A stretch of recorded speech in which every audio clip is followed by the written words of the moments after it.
Dos más grandes. Sí, exactamente, de hecho en Iquique, sí, y nos llamó mucho la atención porque en Iquique es un joven que va saliendo a eso de las 23 horas de una discoteca, de un centro nocturno, y lo abordan los sujetos, ¿no? Lo suben a un vehículo y se escapan del lugar. Su padre entonces llama a la policía y comienza el rastreo, cámaras de seguridad incluidas. Entre medio de esto hay un llamado extorsivo. Le solicitan entonces a la familia 30 millones de pesos. ¿Le suena conocido? Bueno, es muy similar lamentablemente a la situación que vivimos durante la semana pasada. Le solicitan estos 30 millones de pesos en medio de la noche. La familia dice, mire, yo tengo 10 millones de pesos que les puedo ahora entregar. En un bolso llegan hasta una calle de alto hospicio y dejan entonces en una de estas avenidas el maletín, ¿no? Este bolso con 10 millones de pesos, prácticamente de película.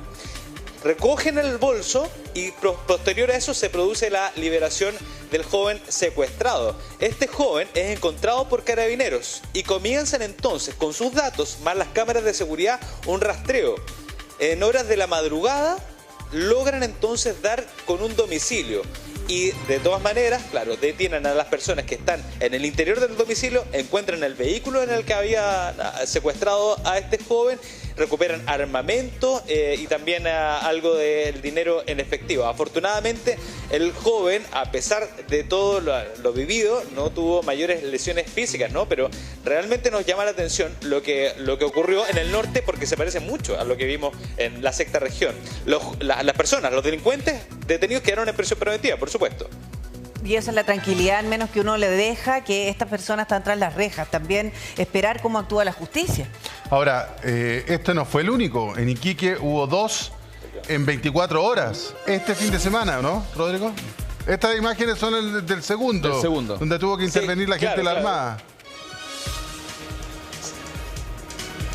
Claro, se trata de hecho de un ciudadano boliviano. En este caso no se produjo el pago, ¿no? Sin embargo, sí se llevó a cabo el secuestro. Afortunadamente la policía pudo intervenir y logró de alguna manera evitar que esto llegase a concretar, ¿no? Las amenazas y también el pago. Sin embargo, claro, esto en muy poco tiempo se producen estos dos hechos en el norte del país. Uno con el pago de los 10 millones de pesos, este sin el pago. Y recordemos además que hay otro hecho que está siendo denunciado. No sé si lo podemos mencionar inmediatamente, pero se trata de un joven que habría sido secuestrado al interior de un vehículo de aplicación, donde es abordado, asaltado además por el conductor, un cómplice que se sube la aplicación Uber. Cuadras más allá, cancelan, le quitan el celular, cancelan el viaje para que se vea como que nunca comenzó el viaje.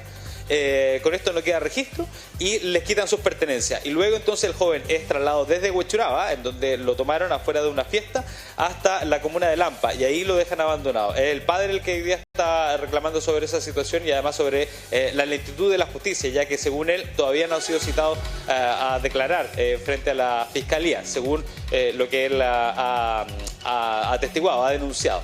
La verdad es que nos llama la atención 3 casos entonces, uno con un pago de 10 millones de pesos, el otro afortunadamente frustrado, pero en ciernes, y el tercero que habría sido perpetrado el 5 de noviembre, si no me equivoco, con esta aplicación, un joven acá en la región metropolitana. Sí, y esto es un delito que no se concentra en una ciudad, esto es un delito que está en distintos lugares, lo vemos cada vez con más frecuencia. Exacto. Y lo que ocurrió la semana pasada, también reporteado por Alfonso Concha, periodista de Tele 13 que nos acompaña hoy día. ¿Cómo están? Es muy interesante conocer los detalles de lo que ocurrió con el secuestro del empresario Rudy Basualdo.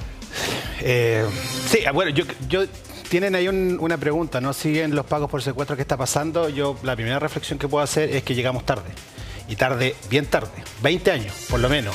Si uno se va para atrás en todo esto hecho, la ONU, por ejemplo, armó una suerte de firma transnacional el 2000, digamos, y ahí empezaron a alertar de esto y nosotros nos estamos haciendo cargo 23 años después. Entonces, lo que pasó en el secuestro, lo violento que fue, debe ser la peor sensación que puede llegar a sentar una familia, tiene que ver con que de alguna manera quedamos desnudos frente a una serie de cosas que están pasando en nuestro país, pero que las vienen alertando mucho hace rato, digamos. O sea, los antecedentes que pudimos reportear en su momento tienen que ver con personas extremadamente violentos, no era uno, no eran dos, 15, me han dicho al menos. 3 interlocutores que tenía la familia del empresario Rodrigo Basualdo. 3 personas que eran muy violentas y que empezaron a pedir dinero, digamos, de 5 millones y llegaron hasta 200 millones en algún momento. No te la puedo creer. Porque además se fueron sorprendiendo mientras se iba desarrollando esta investigación, digamos. ¿En qué sentido se fueron sorprendiendo? Había la petición de ellos de negociar solo con la familia. Ya. Y aquí, por ejemplo, es cuando nos piden, por ejemplo, los medios de comunicación que tengamos esta responsabilidad. Sí, hay que ser muy prudentes por el tema del manejo de la investigación. Y se enteraron precisamente, porque prenden la tele, se informan, leen los diarios, saben las leyes, porque es crimen organizado, que la negociación no estaba solo en manos de la familia, digamos, que había un Estado presente. Que había un equipo negociador. Sí. Entonces ahí se complejizan las cosas y lo que a mí me relatan, que son fuentes, digo, que son parte de la investigación, es que no fue tampoco lineal, ¿no? 5, 10, 15, 20, 200, sino 5, menos, 10, 20, no, así. Improvisando también. Sí. Porque si lo hubiesen tenido claro, tienen un monto fijo. Y muy dura la negociación. O sea, nosotros a veces también tenemos como la visión cinematográfica que al otro lado el secuestrador es casi una persona que está como de corbata, con lente, con un maletín. Culto, que te habla con una... A mí lo que me dicen es que era muy violento. Y la discusión aquí de pagar o no pagar el dinero asociado. Yo me tocó el año pasado reportear el secuestro de un empresario en Iquique. A él lo asesinaron. Así es. A Francisco Murúa. Conversé con la familia casi el primer fin de semana y después fui conectándome con ellos y entendiendo un poquito. A ellos, antes de matar a su padre, a su esposo, le mandaban videos, estas pruebas de vida, ¿no? Quiero que en su casa usted se imagine, nosotros nos imaginemos cuando nos llega la imagen de una persona querida. En este caso era el papá, el jefe de familia. Vendado, atado de pie y mano, el video era completo y le decían, él decía, hijito, Francisco, Pancho, que era su hijo, estoy bien. Primero contrasentido, digamos, así claro, no va a estar bien. Está obligado a decir eso. Por favor, paguen. Entonces, cuando eso se le pone a una familia, ¿qué vamos a hacer, digamos? Entonces, esta discusión de si se le pagó, si se hizo bien o no, yo se lo dejo a los especialistas, pero en el seno de una familia, cuando tiene la posibilidad de querer pagar, y como uno se va para atrás en la lectura de todo esto, en los protocolos precisamente de la ONU, yo estaba leyendo uno del 2006, se dice que el policía negociador no se puede entrometer en la decisión final de la familia si es que tiene el dinero y si es que quiere hacerlo. Claro. Entonces, es tan delicado todo esto. Lo que pasa es que, mira, no tiene que uno lo que ve en estas cosas y lo que a uno le preocupa bueno, la preocupación es que esto esté pasando, digamos. O sea, es increíble. El muchacho del Uber el fin de semana y el papá congojadísimo recurre a todos los medios que tiene a la mano para poder hacerlo y darlo a conocer. No es primera vez que pasa. O sea, esto en Ciudad Empresarial ha pasado tupido y parejo. Yo había leído ya hace varios meses atrás algunas crónicas policiales efectivamente que hablaban de gente que pide este servicio y que los cogotean arriba del auto y los dejan tirados en cualquier lado. Tiene un nombre, viaje millonario. Claro. Lo he escuchado sí al menos. O sea, es más común, entonces la empresa no puede hacerse así como, oye, pucha, disculpa, qué mala suerte. Es un socio conductor que no lo teníamos bien identificado, no. Aquí hay que hacer más peguita por parte de las aplicaciones porque ahí está la seguridad de todos. O sea, uno pone la confianza de un familiar, de un hijo, de un tío, de la señora, del primo. Claro. O sea, uno pone y la confianza, y la propia, por supuesto, en manos de gente que tiene un servicio que es muy bueno, pero claramente está fallando. Y no solo eso, sino que esto lo que hemos visto la semana pasada. Cuando tú dices, lo que pasó en Rancagua, ok, un hecho aislado. Pero después pasa en Iquique, más lo que pasó el año pasado en Iquique. Entonces tú decís, aquí el problema es que se empiezan a armar verdaderas empresas de secuestro. Sí, pues. El problema que uno ve, y ahí entro al debate que lo podemos conversar, tiene que ver si es conveniente decir de parte de la autoridad, cualquiera sea, o incluso de la prensa, si es que efectivamente hubo o no hubo pago. Yo creo que hay más allá de la cosa interna en la negociación que tú nos contabas, que yo creo que cosa de la familia. Hay dos diferencias. Yo creo que forma y fondo. ¿Se habrá equivocado la ministra del Interior de haber dicho más de lo que debía? Yo creo que sí. Probablemente porque la negociación que la lleva Carabineros, la OS9, la lleva el Ministerio Público, fue desafortunado. Ahora el fondo es desconocer algo que está pasando y sabéis que no es un hecho aislado. Las cifras del Ministerio Público indican Ahí yo le pregunto su casa, digamos. Si usted le dicen que en los últimos 12 meses su sueldo va a subir un 67%, yo creo que cambia hasta la casa. Bueno, eso es lo que está subiendo los secuestros en nuestro país, las denuncias de secuestro. Entonces, no es aislado. Porque se ha convertido en un negocio. No, claro. Sí. Entonces, yo creo que hay un montón como de hasta mitología o de ciertos como palabras, frases en esta discusión que como que nosotros las asimilamos pero no son reales. No es un hecho aislado, viene pasando hace mucho rato. Antes pasaba entre bandas rivales. Claro. Y como era en el mundo oscuro de la delincuencia no nos enteramos, pero ahora está pasando con civiles. Y esta es la presencia del crimen organizado en nuestro país, cosa que, insisto, los que saben lo vienen advirtiendo hace rato. Lo que pasa es que ahora lo estamos escuchando y nos está pasando a nosotros, nos está pasando a la ciudadanía. Yo por eso hablo que esta situación está atrasada 20 años. Y si no se hace algo... Hoy día, por ejemplo, en La Moneda debería haber una comisión transversal de parlamentarios de izquierda a derecha diciendo qué hacemos para evitar esto. Lo decíamos la semana pasada, Tremendamente grave. esto que ha pasado en los últimos días ya es para cadena nacional. O sea, si estamos hablando de secuestros extorsivos, ya como un negocio, como una industria instalada, donde sabemos, o sea, tú nos estás contando, esto se advirtió, venimos 20 años atrasados. Chuta, ¿qué vamos a hacer? A ver, mirar al país de frente y decirle qué vamos a hacer frente a esto. Además, ¿cómo lo vamos a manejar? Porque una cosa es la expertise que puedan tener las policías, que son para la negociación, para mantener todo esto, para capturar a los responsables, todo lo que tú quieras. Pero otra cosa es cómo lo manejamos como sociedad. Y ahí Mira, no me quiero poner tan grave ni nada por el estilo. Por eso hablaba yo de si es bueno que se diga que se pagó o no se pagó a nivel de autoridad. Sea el fiscal, sea el digo, forma y fondo. Se puede equivocar la la forma, policía o la autoridad política. O si es bueno, por ejemplo, que, y lo digo siendo miembro de la prensa y un amante y defensor de la libertad de expresión, ¿será bueno que la prensa ingrese a las audiencias cuando se están tratando estos juicios, digamos, porque el fiscal tiene que decirle al juez? Sí, el caso práctico que a mí me pasó en esto, digamos, No sé, un par de horas después del secuestro, en donde logramos acceder a parte de la indagación, evidentemente yo creo que conocemos 5%, pero datos que son sabrosos periodísticamente. Y lo conversé con algunas personas que son parte y me decían, por favor, no diga esto, no diga esto otro y todo, porque de verdad estamos hablando de la vida y la muerte de unas personas. Y lo que conversamos con mi editor y todo, y fue una discusión interna, y empezamos a contar generalidades, lo que se sabía, las imágenes y todo. Hay cierta responsabilidad. Lo que no puede ocurrir después de esto es que no analicemos cómo lo estamos haciendo.